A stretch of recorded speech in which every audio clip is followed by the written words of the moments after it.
the talk, when you try to filter and to get only the transverse waves. Yeah. So basically, I could follow easily this the idea of getting only the longitudinal waves. So basically, you bring your system to a pentamode like configuration, and so in the question is very naive. If I would just say, okay, my transverse waves are given in an isotropic medium by they depend on the shear modulus. So I kill down the shear modulus, I make the pentamode material, and it's over. Yeah.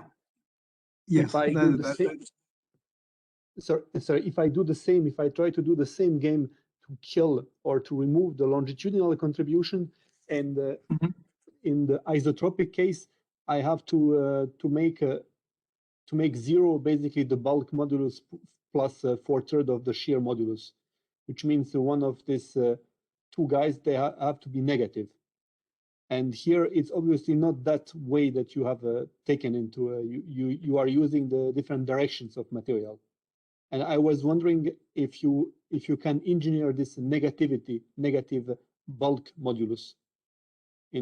This is something that was proposed by Professor Lakes actually not few years ago, but few tenths of years ago, saying that you could get this negative moduli in a constrained material.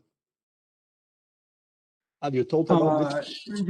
Yes, but there's two questions. Firstly, I think for example, to suppress for example, the longitudinal waves, we have to make the bulk modulus to 0. So that is your idea. But we have not followed this way. But it is easy to find, for example, for the ISO frequency.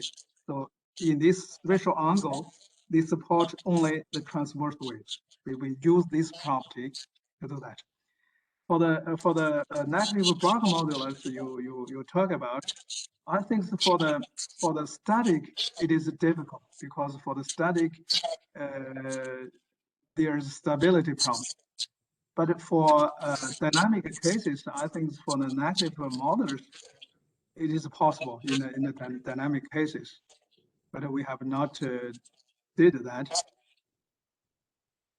Okay, it was just to get if you tried to follow that direction.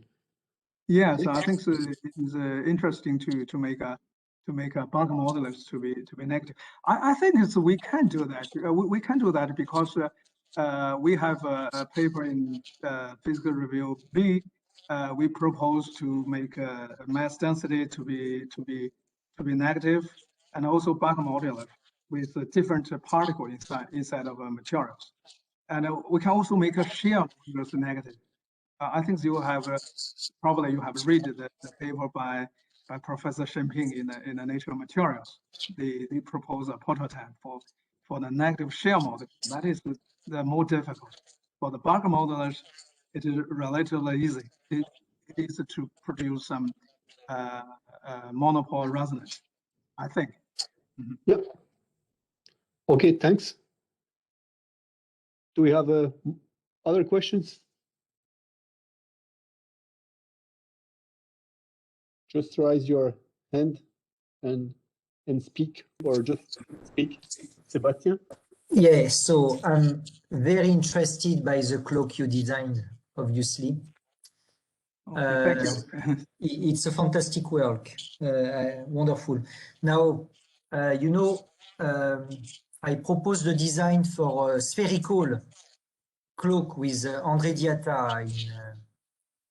So it's the same kind of cloak, but it's in spherical coordinates now. Do you think that your module can be used in a similar fashion to design a cubic cell to realize the Coursera medium? So now we have to play with few more, degrees of freedom, but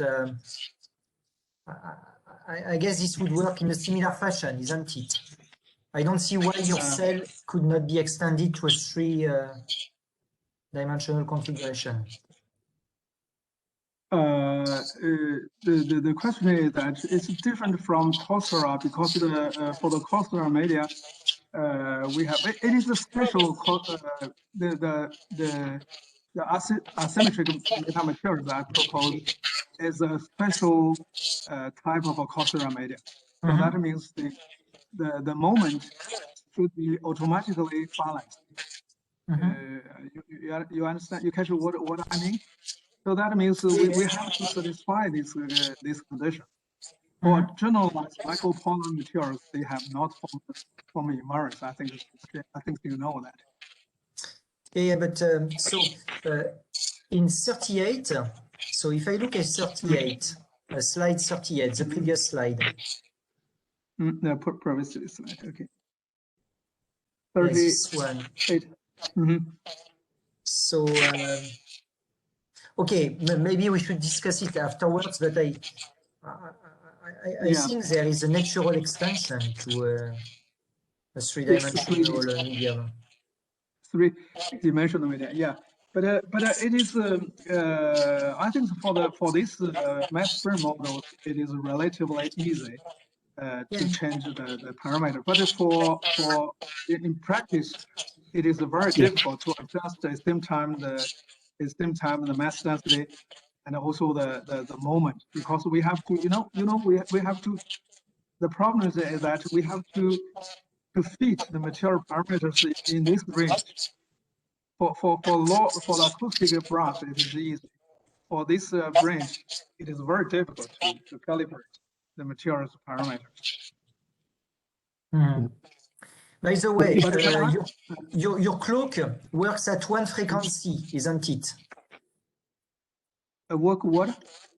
Your cloak, it's a single frequency cloak, or it works over a broad range of frequencies? Yeah, it is only the single frequency. Because it's a single frequency cloak, only single frequency, yes. Because we designed that. And the same for your PML. Your PML here, the PML, this kind of... yes, it is the same. Yeah, it's the same. So nobody has been able yet to really make, broadband. But PML. We have to use the grounding mechanism as NASA has. But this is absolutely splendid. This work is fantastic. I really love it. I think, Sebastian, you can try to put some, as I talk here, but I'm not. You can put, for example, in the materials, some magnet, and you control remotely by magnetic field to provide it a torque here. I think this way we can do a cloak a broadband. Yeah, I think possibly. Yeah, maybe it's difficult. Yeah. Okay, thank you very much. It was a great talk. If I understand it right, is it just difficult, or is it time consuming to make the experiment on this, on the cloak? The problems is difficult to adjust the parameter to find all the shell, the continuum model but this is the mass frame model. It is relatively easy.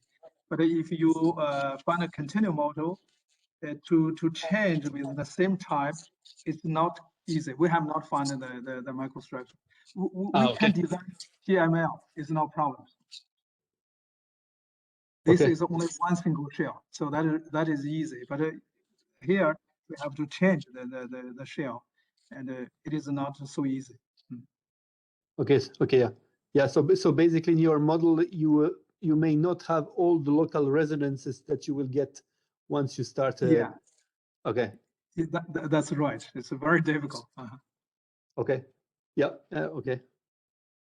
Okay. Thank you. Do we have other questions?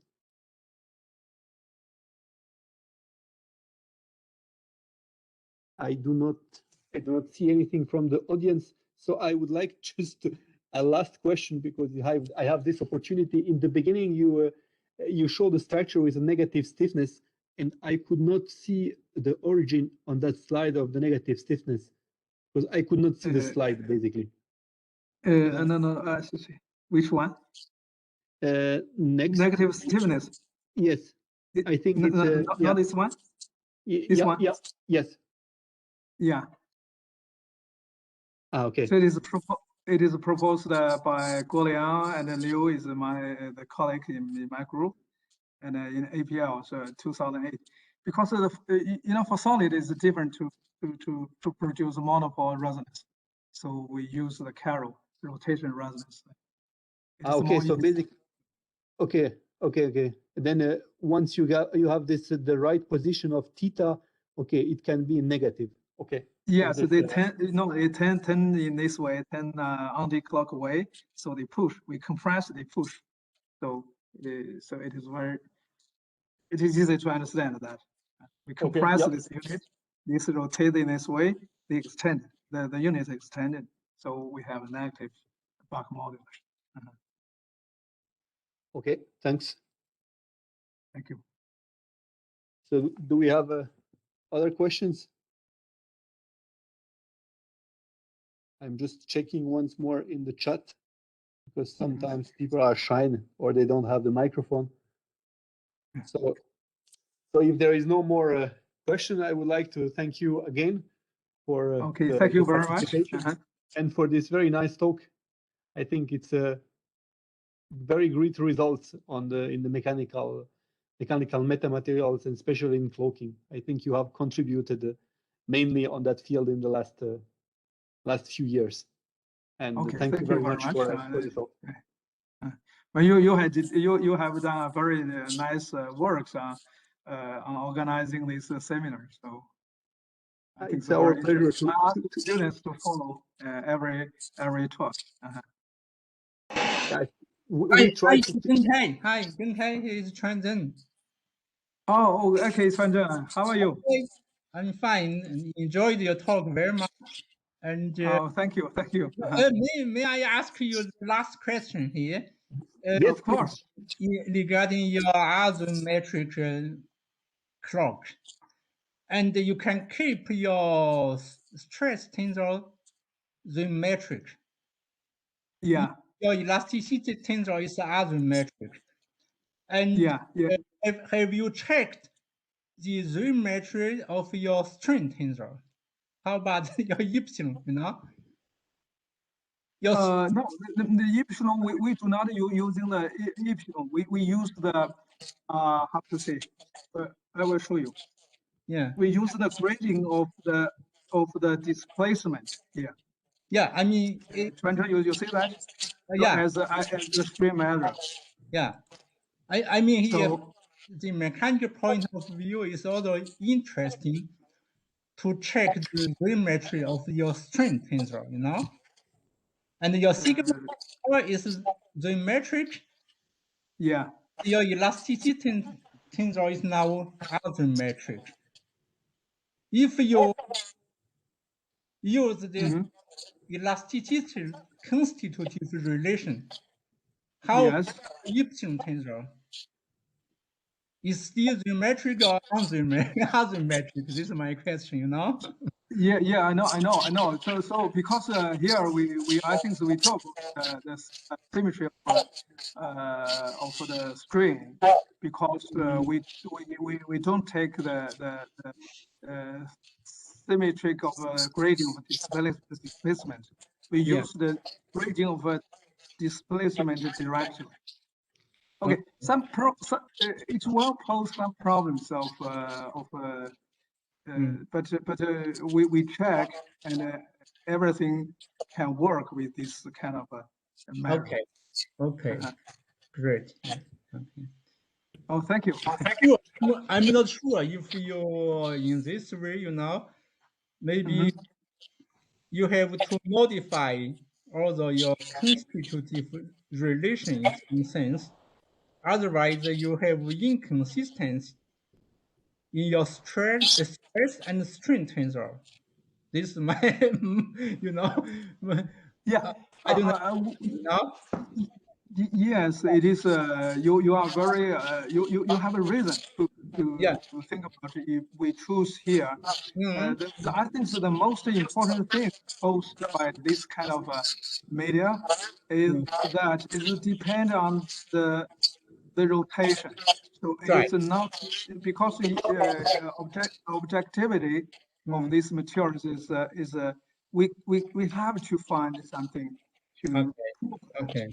I have not proved that because Okay, maybe someone can check, and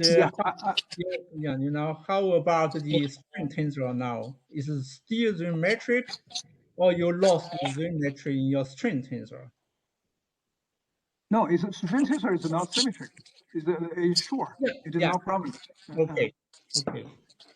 No, because the problem is that I explained because I know there is something here, but it worked quite well. The analysis is quite well. The problem is that I'm not sure is that because we take the symmetry of the grading of displacement, so in order to avoid if we have a rigid rotation, they will not produce the energy. Okay, so that is the basic objectivity of a continual mechanics. Okay. But for this kind of a media, these materials has to be, I think, recast in some forms. But I have not found at present the solution. Yeah. Okay. You understand what I mean? Okay, maybe you can check.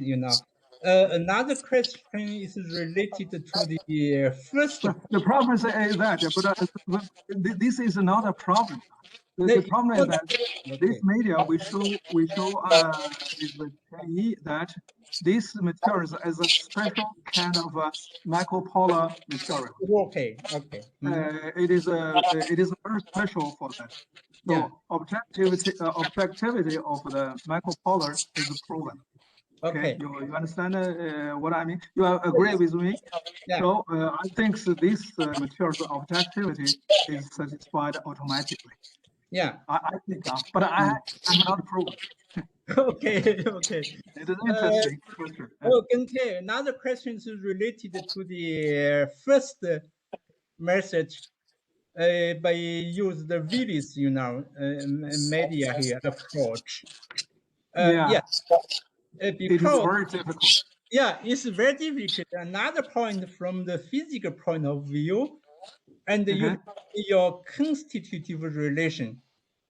A dependent action term is dependent on the velocity. Yeah. You still consider this kind of material as purely elastic, or there is some elastic effect. Because yes, but the Willis equation is written in a integral form. It is a non-local. It is very complicated. But I write it down in a local form in this way, because there's a lot of work show that Willis equation really exists, and they can explain a lot of phenomena which cannot be explained within the context of Cauchy theory. But the problem is that we cannot use that to design a microstructure. So we have not such theory for that. It's very difficult. Because it's not clear to me from a physical point or the mechanics point of view, if a velocity dependent term is this kind of material purely elastic, or this kind of viscoelastic media? No. I don't. I think the problem is that I think my opinion is not correct, because we deal with a dynamic problem. We have an initial effect. For the homogeneous material, initial effect is not considered as a materials property. So it is considered as a structural property. Okay, so you agree with me? So, but for homogeneous material, for the anti-homogeneous materials, so the initial effect coupled together. So they sum part into the structural effect, the sum part into the constitutive equations. So they can have this kind of, I think, very strange behavior. So that is the origin of the problems. But how to do that is still difficult. Okay. Okay. Thanks.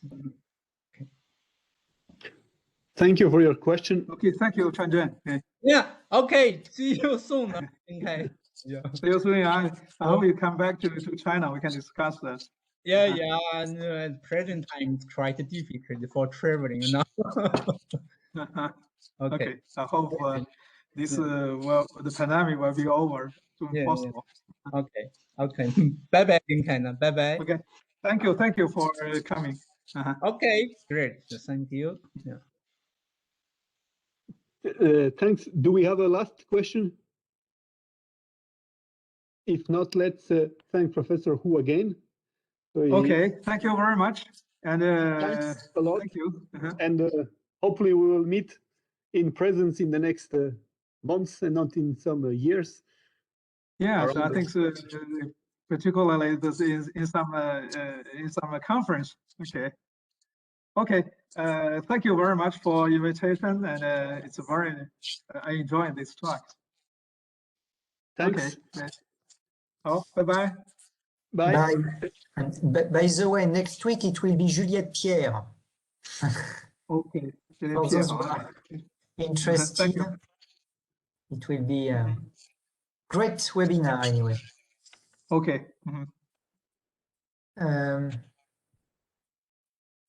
So I quit the. Yeah. Thank you. It was really nice. Yeah.